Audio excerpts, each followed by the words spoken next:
যাদবপুর বিশ্ববিদ্যালয়ের তাণ্ডবের ঘটনায় আগেই ৩ সদস্যের তদন্ত কমিটি গঠন করেছিল বিশ্ববিদ্যালয় কর্তৃপক্ষ। এবার সেই তদন্ত কমিটির দায়িত্ব যাকে দেওয়া হয়েছে তাকে নিয়ে আপত্তি জানালো আরএসএস প্রভাবিত অধ্যাপকদের সংগঠন অখিল ভারতীয় রাষ্ট্রীয় শৈক্ষিক মহাসংঘ।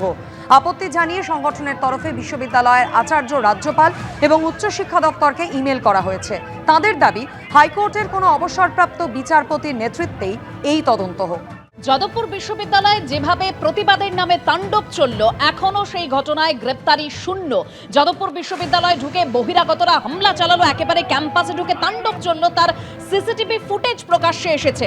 কিন্তু অধরা দুষ্কৃতীরা হামলার 3 দিন পর বিশ্ববিদ্যালয়ের অভিযোগ দায়েরেই 37 ঘন্টা চলে গেছে। প্রকাশ্যে ক্যাম্পাসে বহিরাগত হামলাকারীদের ফুটেজ। প্রশ্ন, কবে গ্রেপ্তারি?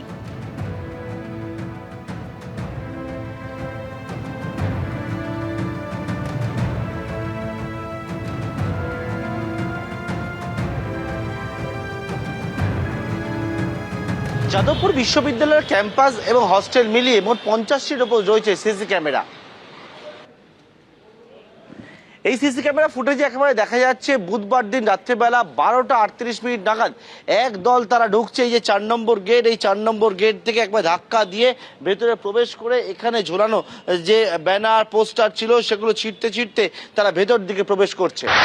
এই যে সিসি ক্যামেরা রয়েছে এখানে দেখা যাচ্ছে একবারে বুধবার রাত্রিবেলা 4 নম্বর গেট থেকে প্রবেশ করার পর একবারে পিজি সায়েন্স যে বিল্ডিং রয়েছে সেই বিল্ডিং এর সামনে একদল তারা চলে আসে এবং এসে এখানে হচ্ছে ব্যানার পোস্টার কেউ ছিঁড়ে ফেলে এবং ছেঁড়ার পরবর্তীকালে কেউ কার্নিশে উঠে পারে এবং তার পরবর্তীকালে বিভিন্ন পতাকা নিয়ে এসে রাস্তার মধ্যে রেখে তাতে কিন্তু আগুন পর্যন্ত জ্বালানো হয়। হাতে লাঠি বাঁশ নিয়ে যখন একদল একেবারে দাপিয়ে বেড়াচ্ছে যাদবপুর বিশ্ববিদ্যালয়ে, তখন হচ্ছে একদল পড়ুয়া তারা আতঙ্কিত হয়ে এই যে অরবিন্দ ভবন, যেটা হচ্ছে যাদবপুর বিশ্ববিদ্যালয় প্রশাসনিক দপ্তর, সেই অরবিন্দ ভবনের ভেতরে প্রবেশ করে। এখানে উপস্থিত নিরাপত্তা রক্ষী ছিল একজন, তিনি কোনো রকমে গেটে তালা দিয়ে দেন এবং তারপরে দেখা যায় যে ভবনের বাইরে একেবারে আগুন জ্বালিয়ে বিক্ষোভ দেখানো হচ্ছে এবং এমনকি গেটের মধ্যে লাঠি পর্যন্ত মারা হচ্ছে। আশ্চর্যের বিষয় হচ্ছে এটাই যে বিশ্ববিদ্যালয় কর্তৃপক্ষ হচ্ছে যে অভিযোগ জানাতে অনেকটা সময় বেশি নিল। বোঝাই যাচ্ছে যে ক্যাম্পাসের বাইরে স্থানীয় বিধায়ক যখন তাণ্ডবের নেতৃত্ব দেওয়ার কথা বলছেন এবং সেই মতো তাণ্ডব যখন হচ্ছে, ফলে সেই তাণ্ডবের প্রতিকার করতে পুলিশ প্রশাসন খুব অ্যাক্টিভ হবে, সেইটা আশা করা খুব ভুল।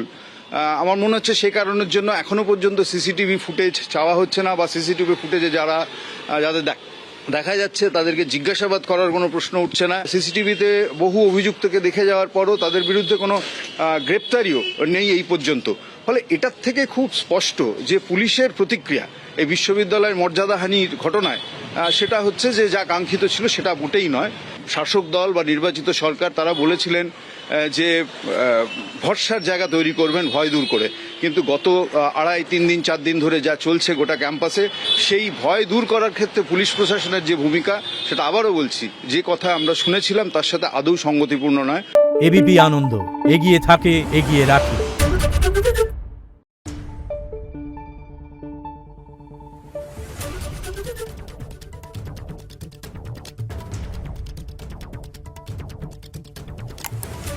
Thank you.